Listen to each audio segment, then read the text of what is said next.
ఈ నెల్లూరుకు చెందిన కేఎల్ఎస్ఆర్ ఇన్ఫ్రాటెక్ సంస్థ ఏదైతే రేవంత్ రెడ్డి గారికి ఈ వాహనం, ఈ ల్యాండ్ క్రూజర్ వాహనం ఎవరైతే కేఎల్ఎస్ఆర్ ఇన్ఫ్రాటెక్ కంపెనీ బహుమతిగా గిఫ్ట్గా రేవంత్ రెడ్డి గారికి ఇచ్చిర్రో, గతంలో వారు ఎంపీగా కాంగ్రెస్ అధ్యక్షునిగా ఉన్నప్పుడు దీన్ని ఉపయోగించిర్రో, అప్పుడు కేఎల్ఎస్ఆర్ ఇన్ఫ్రాటెక్ పేరు మీదనే ఉండే. మేము పదే పదే దీన్ని ప్రశ్నించేసరికి దారిని వారి సోదరుడు అనుముల కొండలరెడ్డి గారి పేరుకు రిజిస్ట్రేషన్ చేయించుకున్నారు. నేను ఎన్నోసార్లు కూడా క్వశ్చన్ చేసినాం, మరి ఎందుకో సమాధానం చెప్పారు. ఒకటి కాదు, రెండు కాదు, రాష్ట్రం ఇంకా 2 సంవత్సరాల పాలన కూడా పూర్తి కాలేదు. రేపో మాపో ఎప్పుడో సంబరాలు చేసుకోవడానికి కూడా ఆడిటోరియంలు వెతుక్కుంటున్నారు. కానీ 2 సంవత్సరాల పూర్తి కాకముందే ఎన్ని కాంట్రాక్టులో చూడండి. New college of veterinary science at Kodangal 145 కోట్ల కాంట్రాక్టు కేఎల్ఎస్ఆర్ ఇన్ఫ్రాటెక్కి. పరిగి నుంచి వికారాబాద్కు రోడ్లు వేయడానికి 185 కోట్లు ఇదే కేఎల్ఎస్ఆర్ ఇన్ఫ్రాటెక్కి. బషీరాబాద్ టు మైలావర్ రోడ్ వికారాబాద్ జిల్లాలో 116 కోట్ల కాంట్రాక్టు కేఎల్ఎస్ఆర్ ఇన్ఫ్రాటెక్కి. లిఫ్ట్ ఇరిగేషన్ స్కీమ్ పాలేరులో, సూర్యాపేటలో కేఎల్ఎస్ఆర్ ఇన్ఫ్రాటెక్కే 191 కోట్లు. Rajiv Gandhi lift irrigation scheme సూర్యాపేటలో 319 కోట్లు కేఎల్ఎస్ఆర్ ఇన్ఫ్రాటెక్కే. రిమైనింగ్ వర్క్స్ ఆఫ్ పైప్లైన్స్ హెచ్ఎండబ్ల్యూఎస్లో కేఎల్ఎస్ఆర్ ఇన్ఫ్రాటెక్కే 168 కోట్లు.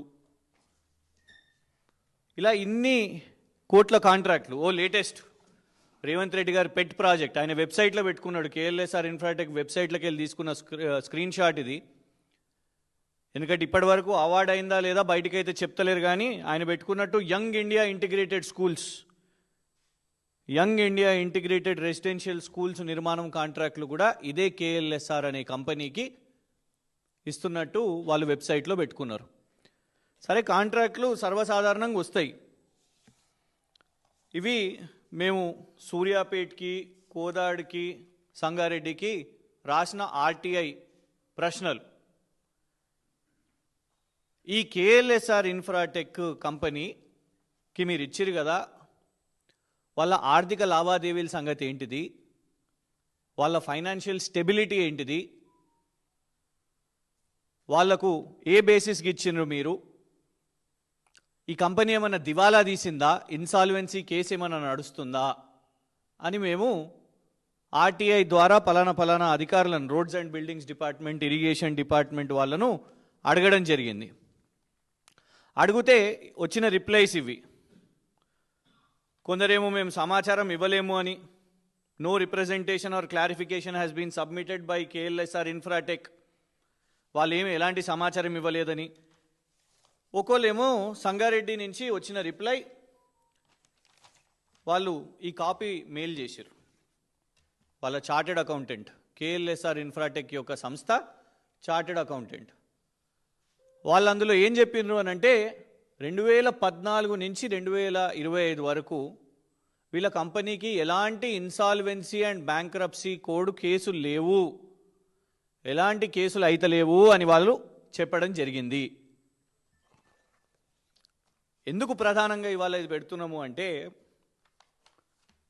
2 రోజుల క్రితం 14 నవంబర్ 2025 గౌరవ సుప్రీంకోర్టు ఒక కేసును తీసుకోవడం జరిగింది. చెన్నై నుంచి ఆ కేసుని ట్రాన్స్ఫర్ చేసి సుప్రీంకోర్టుకు ఆ కేసు తీసుకోవడం జరిగింది. ఆ కేసు ఏదో కాదు, దేశంలో సంచలనం సృష్టించిన కేసు. ఒక జడ్జి గారు నేషనల్ కంపెనీ లా ట్రిబ్యునల్కి సంబంధించిన చెన్నైలో జడ్జి గారు, నేను ఈ కేసును ఎలాంటి తీర్పు ఇవ్వను, ఎందుకంటే ఒక కంపెనీకి ఫేవరబుల్గా ఆర్డర్ ఇవ్వాలి, తీర్పు ఇవ్వాలని నాకు పైనున్న జడ్జిల నుంచి నాకు ఒత్తిడి వస్తున్నది అని చెప్పి ఆ జడ్జి గారు తప్పుకున్నారు. ఆ కేసు ఏదైతుందో, ఆ కంపెనీ కేసు ఏదైతుందో అదే ఈ కేఎల్ఎస్ఆర్ ఇన్ఫ్రాటెక్ యొక్క కేసు. దాన్ని ఇప్పుడు గౌరవ supreme court chief justice of India గారు, గౌరవ బిఆర్ గవై గారు, ఇవాళ దాన్ని సిజేఐ, ఇందులో స్పష్టంగా రాసున్నది సిజేఐ గారి పేరు, వారు ఇంత పెద్ద ఆరోపణ వచ్చింది, ఒక జడ్జి గారే తప్పుకుంటున్నారు, దట్ ఫేవరబుల్ ఆర్డర్ ఇవ్వాలి, ఫేవరబుల్ తీర్పు ఇవ్వాలి అని ఒక జడ్జి గారు తప్పుకుంటే దీన్ని విచారణ చేపట్టాలని వాళ్ళ గౌరవ సుప్రీంకోర్టే ఈ కేసును 2 రోజుల ముందు తీసుకున్న ఆర్డర్ కాపీ ఇది. ఇగోండి, Supreme Court of India record of proceedings. ఒత్తిడి పెట్టింది ఎవరో సుప్రీంకోర్టు విచారణ చేపడుతుంది. కానీ ప్రత్యేకంగా insolvency and bankruptcy criminal investigation under a retired judge of the honorable court is carried out into the attempt to influence the outcome of company appeal. అంటే influence చేయడానికి ప్రయత్నం చేసిర్రు అనే తీవ్ర పదజాలం ఇందులో ఈ సుప్రీంకోర్టు, గౌరవ సుప్రీంకోర్టు చెప్పడం జరిగింది. దీని వెనుక ఎవరున్నారు? ఎందుకు అంటే ఇన్సాల్వెన్సీ, దివాలా తీసిన కంపెనీ, దివాలా తీసిన కేసు కొట్లాడుతుంటే ఆ కంపెనీకి రాష్ట్ర ప్రభుత్వం, కాంగ్రెస్ ప్రభుత్వం, తెలంగాణ ప్రభుత్వం ఇన్ని కాంట్రాక్ట్లు, యంగ్ ఇండియా, రోడ్లు, కొడంగల్లో వెటర్నరీ కాలేజు, ఇట్లా ఇన్ని కోట్ల కాంట్రాక్ట్లు ఒక కంపెనీకి ఇస్తుంటే కనీసం రాష్ట్ర ప్రభుత్వంలో ఉన్న అధికారులకు కనీసం సమాచారం కూడా లేదా? సుప్రీంకోర్టే కేసు టేకప్ చేస్తే దీని వెనుక ఒత్తిడి పెడుతుంటే, ఎందుకంటే ఇన్సాల్వెన్సీ అండ్ బ్యాంక్రప్సీ కోడ్ చట్టాల ప్రకారం ఒక కంపెనీ దాని ఫైనాన్షియల్ స్టెబిలిటీ క్వశ్చనబుల్ ఉంటే వాళ్లకు రాష్ట్ర ప్రభుత్వాలు ఎలాంటి ప్రభుత్వ టెండర్లు, కాంట్రాక్ట్లు ఇవ్వద్దు. వాళ్ళు ఒకవేళ టెండర్ బిడ్ చేసినా కూడా వాళ్ళను పక్కన పెట్టి వాళ్ళకంటే లోయెస్ట్ టెండర్, ఎందుకంటే అందుకే పదం కూడా ఏమని ఉన్నది, సస్పెండెడ్ డైరెక్టర్, కేఎల్ఎస్ఆర్ యొక్క పేరు పెట్టి సస్పెండెడ్ డైరెక్టర్ అని ఉన్నది. ఎందుకు సస్పెండెడ్ డైరెక్టర్ అని వాడతారు? ఎందుకంటే ఇన్సాల్వెన్సీ కేసు నడుస్తున్నప్పుడు దాని యొక్క బిజినెస్ ట్రాన్సాక్షన్స్, దాని యొక్క కాంట్రాక్ట్స్ సస్పెండెడ్ ఉండాలి కాబట్టే దానికి సంబంధించిన డైరెక్టర్ని సస్పెండెడ్ డైరెక్టర్ అని పెట్టినరు.